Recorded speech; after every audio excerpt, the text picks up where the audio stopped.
states.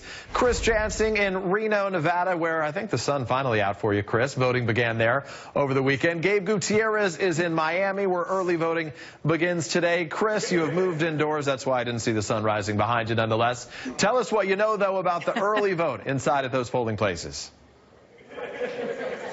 It's record. It's a record in Washoe County, where I'm standing, which is the Reno area. It's a record in Clark County, which is Las Vegas. Those are the two heavy population centers, right? And we expect to get some returns from more rural areas, which are more Republican. But the early indications are not good for Republicans, even as they're getting set up here inside this polling place at the municipal building here in Reno. And the doors open in about half an hour.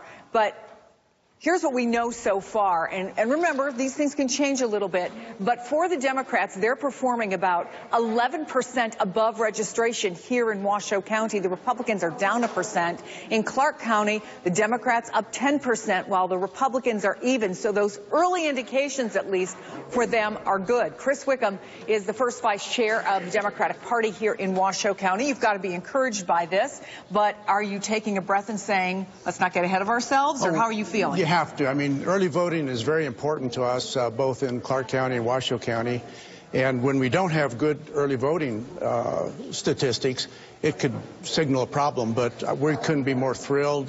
People are enthusiastic, particularly the women out there are very enthusiastic. What do you think is making the difference? Because obviously we've had this tight race that now Hillary Clinton is leading by 5%. But what a lot of people are focusing on is your Senate race, your U.S. Senate race, where now we see the Democrat who is moving ahead of the Republican. What's been the difference as you see it, and what's it going to take for the Democrats on election day? I think it's been a combination of things. One, we have a very good candidate. And secondly, Joe Heck, the Republican running against her, has made a number of missteps, not the least of which he took until just a few weeks ago to disown Donald Trump.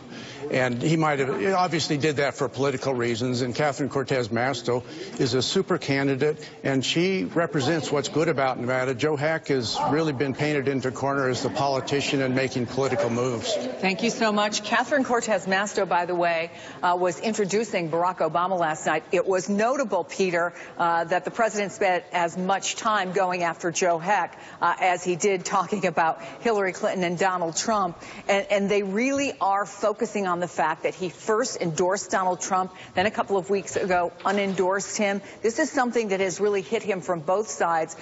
People on the Republican side who are upset that he has left Donald Trump, and other folks who say he should never have endorsed him in the first place. So we're seeing the volatility. This is one of 6 to 10 races the Democrats are really focusing on as they look to see whether or not they can turn the Senate. Peter?